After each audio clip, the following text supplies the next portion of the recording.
Assalamu alaikum. Welcome back to my channel Parveens Recipes. நான் பர்வீன்.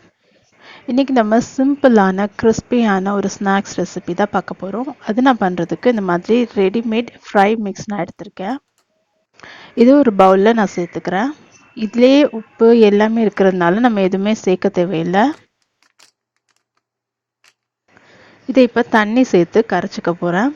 தண்ணி வந்து ரொம்ப ஊற்றிடாதீங்க, ரொம்ப தண்ணி ஆயிடக்கூடாது, அதே மாதிரி ரொம்ப கெட்டியாகவும் இருக்கக்கூடாது. மீடியமான அளவில் இந்த மாதிரி கலந்து எடுத்து வச்சுக்கிட்டேன்.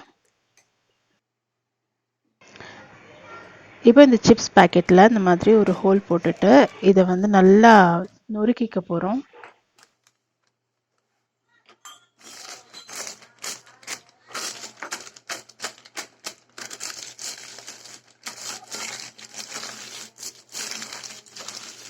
இப்போ நல்லா நொறுங்கிருச்சு. இதை நான் ஒரு பிளேட்டில் எடுத்து வச்சுக்க போகிறேன்.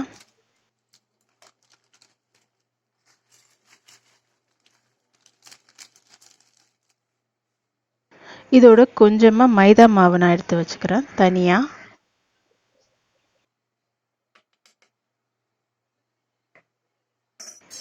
இது பண்ணுறதுக்கு வெங்காயம் வந்து ஒரே வெங்காயமாக இருக்கும்ல அது எடுத்துக்கோங்க. 2 வெங்காயம் சேர்ந்த மாதிரி இருக்கும்ல அது எடுத்துக்காதீங்க.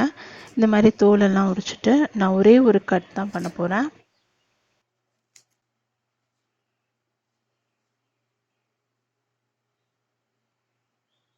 இந்த மாதிரி ஹாஃபாக கட் பண்ணி எடுத்துக்கலாம்.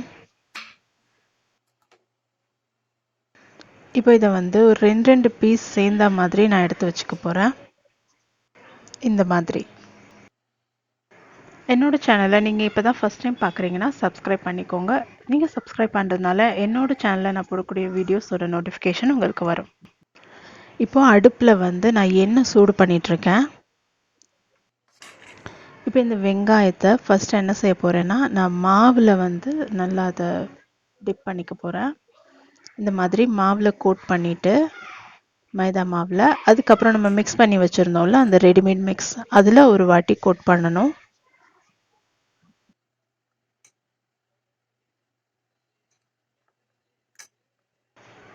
இதுக்கப்புறம் இதை நான் வந்து நம்ம க்ரஷ் பண்ணி வச்சுருந்த சிப்ஸில் வந்து கோட் பண்ணிக்கிறேன். இதுக்கு பதிலாக நீங்கள் பிரெட் க்ரம்ஸ் கூட யூஸ் பண்ணலாம். அதுவுமே இன்னும் நிறையாவும் இருக்கும், நல்லாவும் இருக்கும். அதுவுமே டேஸ்ட்டாக தான் இருக்கும். இதுவுமே கொஞ்சம் வித்தியாசமாக நல்லா தான் இருக்கும். அதுக்கப்புறம் மறுபடியும் மைதா மாவில் ஒரு கோட்டிங், மறுபடியும் நம்ம ரெடிமேட் மிக்ஸில் ஒரு கோட்டிங், அப்புறம் லாஸ்ட்டாக அந்த சிப்ஸில் ஒரு கோட்டிங் கொடுத்துட்டு ஃப்ரை பண்ணிட வேண்டியதான். இந்த சிப்ஸு பிரெட் க்ரம்ஸ் எதுவுமே இல்லைன்னா கூட வெறும் அந்த மிக்ஸில் நீங்கள் வந்து இந்த மாதிரி டிப் பண்ணி பொரிச்சா கூட அதுவுமே ரொம்ப நல்லாயிருக்கும். சாஸோடு சாப்பிடும்போது ரொம்பவே நல்லாயிருக்கும். இப்போ எண்ணெய் வந்து சூடாக இருக்குது, நான் அதில் சேர்த்து ஃப்ரை பண்ண போகிறேன். போட்ட உடனே திருப்பி விட வேணாம், கொஞ்சம் நேரம் கழித்து திருப்பி விட்டுக்கோங்க. அடுப்பு வந்து மீடியமான லெவல்லே வச்சுக்கோங்க.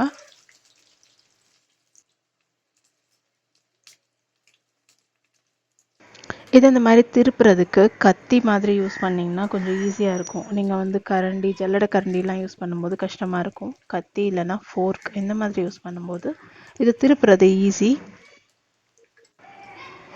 இது 2 சைடுமே வெந்ததுக்கப்புறம் எடுக்கணும். அடுப்பு வந்து ஃபுல்லாக இருக்கக்கூடாது, அதே மாதிரி ரொம்ப குறைச்சிருந்தாலும் அந்த மசாலாலாம் அதில் ஒட்டாமல் திரிஞ்சு போயிடும்.